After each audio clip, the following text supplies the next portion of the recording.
Hello and thanks for joining us. To our viewers here in Korea and around the world, it's 6 p.m. on Saturday, April 26th here in Seoul. I'm Mark Broome and you're tuned in to our ongoing coverage of the Sewol-ho ferry disaster. Search operations are now into the 11th day at the site of the accident. The pace of recovering bodies from the ferry has slowed as the authorities and divers struggle against inclement weather conditions and powerful currents. For the latest, we are going to connect to our Song Ji-sun at Paengmok-hang Harbor, the nearest point of land to the accident site. Ji-sun. Mark, as you mentioned earlier, the sky has been grim since early this afternoon, and even rain isn't forecast for later tonight. And with this wind and the current getting stronger, rescuers can only get into water at a certain time of the day, and only 2 time windows are open for later tonight after 6:30 and after midnight. Now, 2 more female bodies of Danwon High School students were recovered this Saturday, raising the death toll to 187, with 115 still unaccounted for.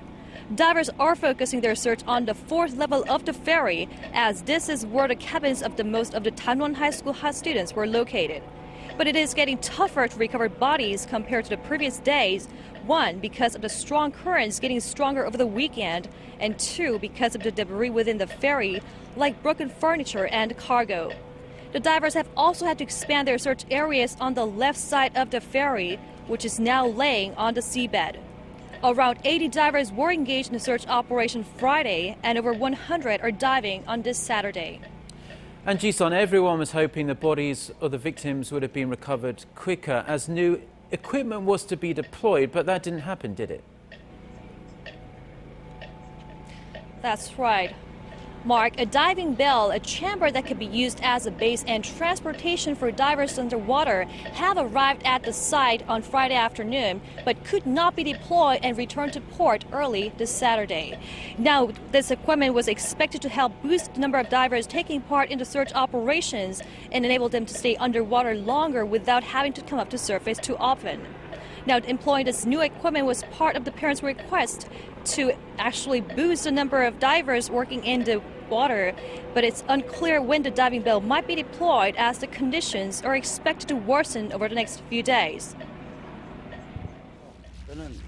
All Marine and Navy divers must pull out of the water to install guidelines for the diving bell, but it's hard to do so as they are already operating on an around-the-clock schedule. The equipment can be deployed whenever the conditions improve and when private and military divers coordinate their operation schedules. Now, more civilian divers have also been brought back in as the parents requested earlier. But at this moment, neither the military or private divers are able to continue the operation due to high tide and strong currents as the previous days. To give you an idea, the current is moving at more than 2 meters per second.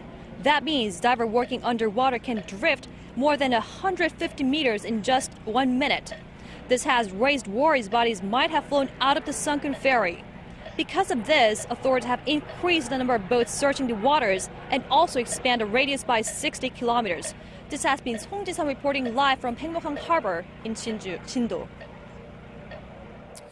Now, almost 100,000 people have visited a temporary group memorial altar set up in Ansan, the city most touched by this accident, as more than 300 students from a high school there were on board the ill-fated ferry. We now go over to our Gon So-ah, who is at the Ansan Olympic Memorial Hall.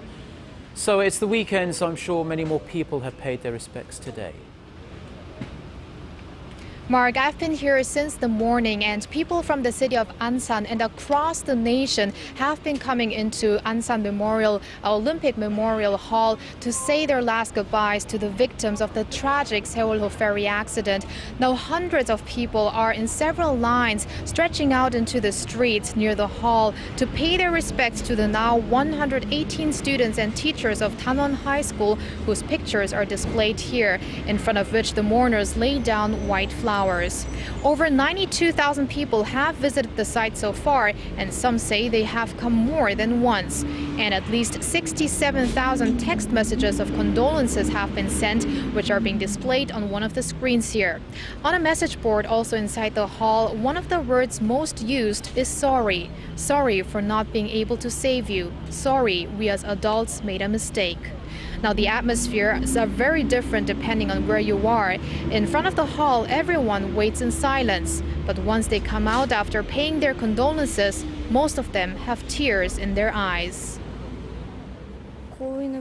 I hope the victims rest in peace, and I hope the families will find solace and that the missing are found. Yes, so our thoughts are with the families and friends of the victims. Now, if anyone watching wants to go and pay tribute at the altar, how late will it stay open today? Mark, the temporary group memorial altar will be open to the public here at the Olympic Memorial Hall until Monday for 24 hours a day, except for sometimes due to maintenance purposes throughout the day. Now, with the rising number of mourners, shuttle bus schedules in the area have been extended by 2 hours and are now running from 9 a.m. to 11 p.m. The nearest subway station is Gojan Station, and there are buses that run from there. Many taxi drivers in the area are taking customers on free rides to the hall as well.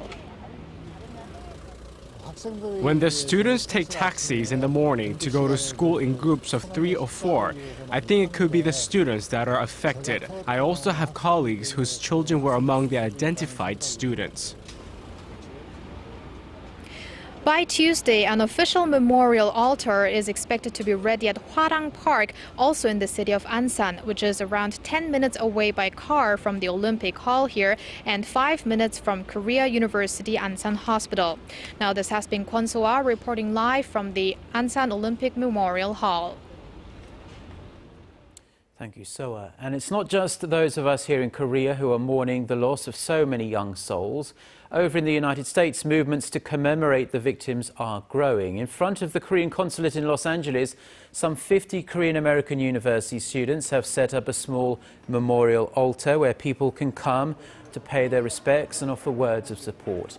People from all walks of life have come to attach yellow ribbons and hold candle-lit vigils. Messages on cards read that miracles can happen and that they share in the deep sadness felt by the families. The unbearable wait goes on for the families of the 115 people who remain unaccounted for. They've been huddled up at a gymnasium near the accident site for well over a week now.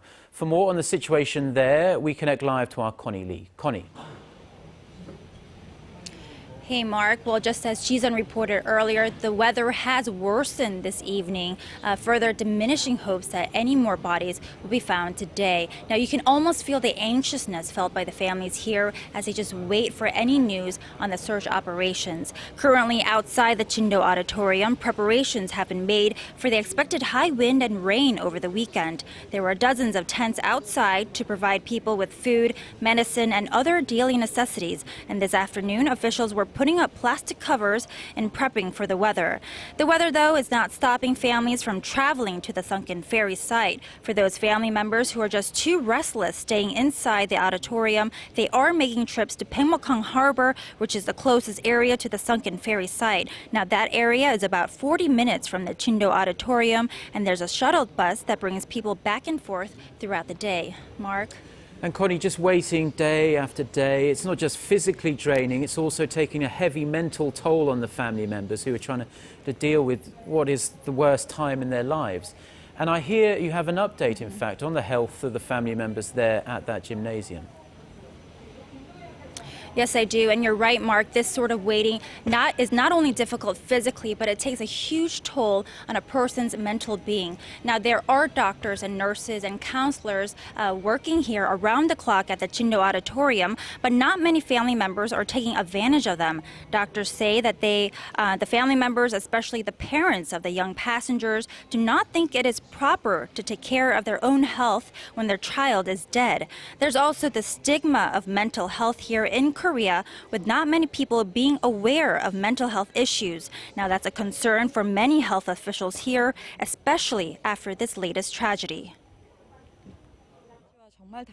This latest disaster is unique and really is one of the worst-case scenarios for people's health. Not only were a massive number of people killed, but most of those killed were children, and their deaths were caused by human error.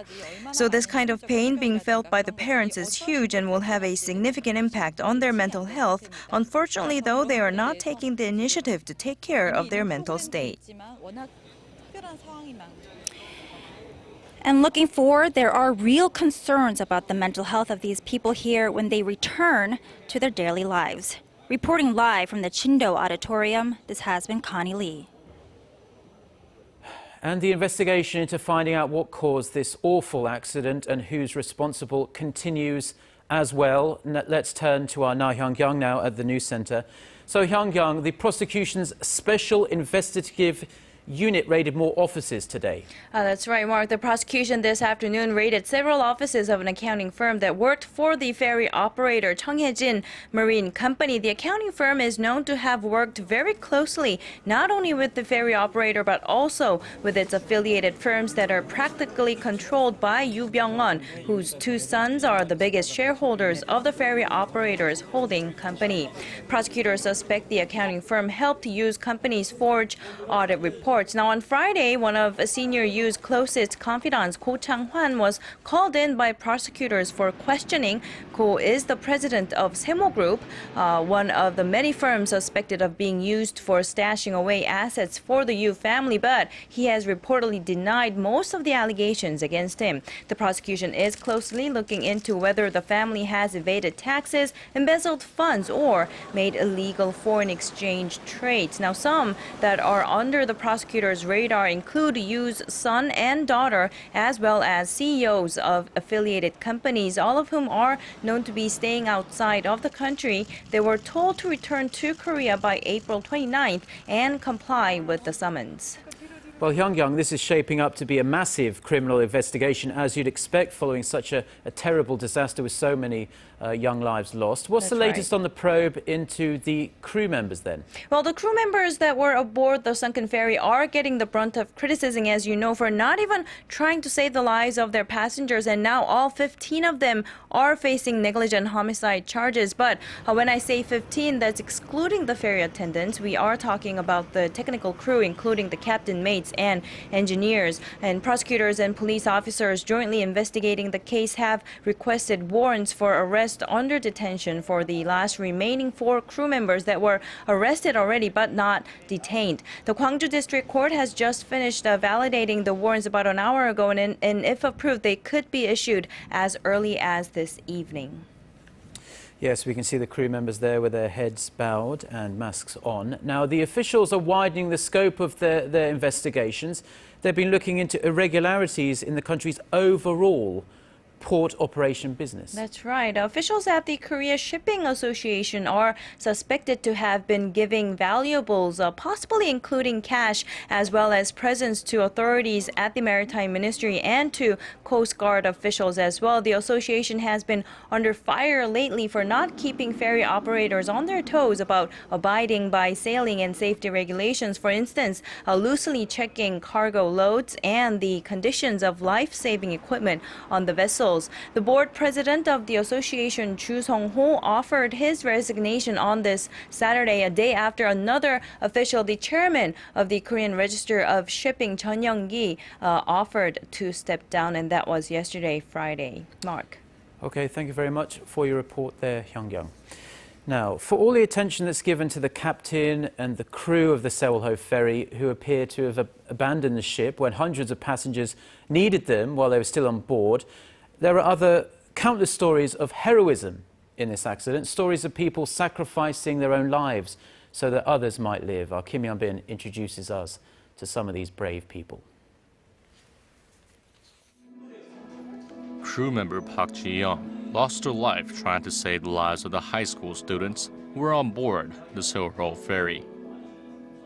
Chong Cha-woong gave his life vest to his friend and returned to the capsizing ferry to save others. He was not able to save himself. 2 teachers, Nam Young-chul and Choi Hye-jung, didn't give a second thought to throwing themselves into chilly waters to save their students. The last phone message left by ferry crew leader Yang Dae-hong said that he had to go save students. He never returned. The heroic sacrifices made by these individuals and the others aboard the now sunken Sewol-ho serve as an inspiration in an otherwise dark time. I'm touched by the student my age who gave up his life vest and sacrificed his life to save others. There are people that care more about others than themselves. Their sacrifices are very touching. There are movements online to designate these people as heroes, as good Samaritans and martyrs, so that their families can receive special benefits from the government. Their bodies would also be eligible for burial in the National Cemetery. More than 50,000 people have signed an online petition recommending crew member Park Ji-young for that honor. Che Dok-ha will also likely receive the recognition. The high school student made the first call to emergency services and is credited with saving the 174 survivors of the Sewol-ho tragedy. Even though he is gone, I am proud of my son. So proud. It's a sentiment shared by all of Korea these days.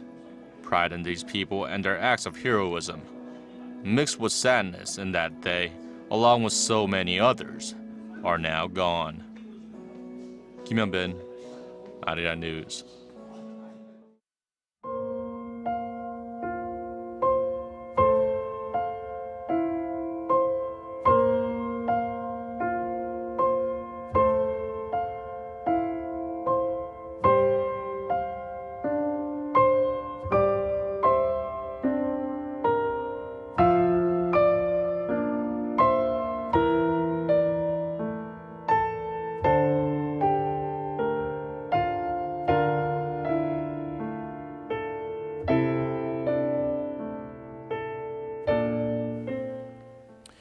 In the rest of the day's news, another American citizen finds himself detained in North Korea today. North Korean state media announced Friday that it was holding a U.S. tourist in custody after he displayed what they call rash behavior upon entering Pyongyang.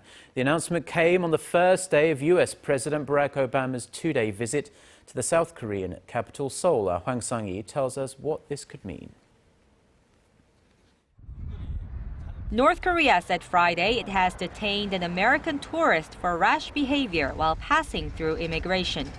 The state-run Korean Central News Agency said 24-year-old Matthew Todd Miller was placed in custody on April 10th after he tore up his visa upon entry, asking for asylum. The North said authorities are currently investigating the case. The announcement came amid U.S. President Barack Obama's two-day visit to South Korea. Following talks with President Park Geun-hye Friday, Obama said the United States stands shoulder to shoulder with South Korea against North Korean provocations. The U.S. State Department said it was in touch with the Swedish embassy in Pyongyang on Miller's detainment. We have been in touch with the embassy of Sweden about these reports. As you know, Sweden is our protecting power in North Korea. North Korea is also currently holding another U.S. citizen, Kenneth Bae. He was arrested in November 2012 and was sentenced to 15 years of hard labor on charges of seeking to topple the North Korean regime. U.S. efforts to release Bae have so far been unsuccessful, and Washington once again called on Pyongyang to free the American prisoner. We continue to urge North Korean authorities to grant Mr. Bae's special amnesty and immediate release on humanitarian grounds. Experts say North Korea likely waited for President Obama's South Korea visit to announce the detainment of another American citizen. The isolated state is believed to be using the two U.S. detainees as a bargaining chip for dialogue. Hwang Sang-yi, ARIRANG News. Now, on the final day of his two-day stay here in Korea, U.S. President Barack Obama met with members of the Korean corporate community and vowed to support them in their business pursuits in the United States. The U.S. leader also made a trip with Korean President Park Geun-hye to their combined forces headquarters. Chae Yu-sun reports. U.S. President Barack Obama promised Korean business leaders in Seoul on Saturday that he will actively help them invest more in his country. On his second day in Korea, President Obama said now that Seoul and Washington have agreed to simplify the certification process for the origin of their trade goods according to their bilateral FTA, he is ready to support investments. A day earlier, Seoul and Washington are known to have agreed to minimizing the process. Obama added the two sides still need to seek fair competition in the areas of automobiles, intellectual property, and organic foods. The U.S. president then talked about Seoul's possible membership into the Washington-led Regional Trade Pact involving 12 countries. And given South Korea's interest in the Trans-Pacific Partnership, fully implementing KORUS also is the single most important step that South Korea can take now to show it's prepared to eventually meet the high standards of TPP. Before wrapping up his two-day trip, President Obama visited the U.S. and South Korea's Combined Forces Command with President Park Geun-hye. It was the first time the two countries' leaders visited the command headquarters together. After being briefed on the two allies' joint defense posture from the head of the Combined Forces Command, General Curtis Scaparrotti, Presidents Park and Obama said they will respond firmly should North Korea provoke again. Pyongyang has recently threatened to conduct what it called a new form of nuclear test. Following their summit Friday, the two leaders said they will not accept further provocations by the North and that additional sanctions will follow such behavior. The next stop on President Obama's four-nation Asia tour is Malaysia. Choi Yu-sun, ARIRANG News. Now, President Obama's trip to Korea included a return delivery of 9 ancient royal seals taken by a U.S. soldier during the Korean War. Obama said the return was a symbol of the respect the U.S. has for Korea. Ji Myung-gil reports. Korea has welcomed the return of 9 royal seals from the Joseon dynasty. The precious cultural properties were removed by American troops during the Korean War and returned by visiting U.S. President Barack Obama on Friday. And this is a symbol, hopefully, of the respect that we have for Korean culture and our friendship. 역사적 인물을 돌려받게 돼서 매우 뜻깊게 생각을 하고 또 오바마 대통령님과 또 미국 국민께 감사를 드립니다. Among the 9 seals, 3 are state seals used by the king for diplomatic documents and administrative tasks, while 6 are ceremonial seals used by the king or queen during ceremonial rituals. Among them is the Hwangjae-jibo, which Emperor Gojong of the Joseon dynasty manufactured for the proclamation of the Korean Empire in 1897. It embodies his determination for independence. The Sugangtae Hwangjae-bo, another seal that has found its way home, was made by King Sunjong and is the only seal from the Joseon dynasty in the shape of an octagon. The Hyangcheon Simjeong Sehwajigi is a seal of appreciation of paintings and calligraphy work used by King Hunjong. These seals were taken from Deoksugung Palace in Seoul during the Korean War before being transferred to the U.S. Under a United Nations Convention on Illegally Shipped Cultural Assets, the seals were originally scheduled to be returned to Korea in June this year. The U.S. Customs authorities have seized 2 more Korean royal seals, but it is expected to take a while to bring them back. The journey for the seals' return began in November of last year when U.S. Customs authorities seized them from the family of a deceased U.S. Marine lieutenant who served during the 3-year Korean War from 1950 to 1953. Some 60 years later, they are now back in Korea where they belong. Ji Myung-gil, ARIRANG News. A local prosecutor in Japan has given Korea a victory in a case involving the Korea-controlled Dokdo Island. Japan's Kyodo News Agency reports that the Masue District Prosecutor's Office dropped a case lodged by a group of Japanese politicians after Korean lawmakers visited Dokdo in August of last year. The chief prosecutor in the case said the individuals cannot be punished for illegal entry to Dokdo, as the Japanese lawmakers have claimed, because the island is controlled by Korea. Japanese political groups had also charged former Korean President Lee Myung-bak and President Park Geun-hye before she came to office with illegal entry for past visits to Dokdo, but those cases were also dropped. And finally, taking a brief look at your weekend weather. Rain and gusty wind is in the forecast down on Jindo Island this evening. Currents around the Sewol-ho ferry accident site will also be strong, hampering search efforts. Poor weather conditions are unfortunately expected through Tuesday. For Seoul and the central region, rain is forecast from later tonight, and Sunday will feel a lot cooler than today, with the daytime high only reaching 15 degrees Celsius. Now let's get a quick check on the weather conditions wherever you are watching around the world.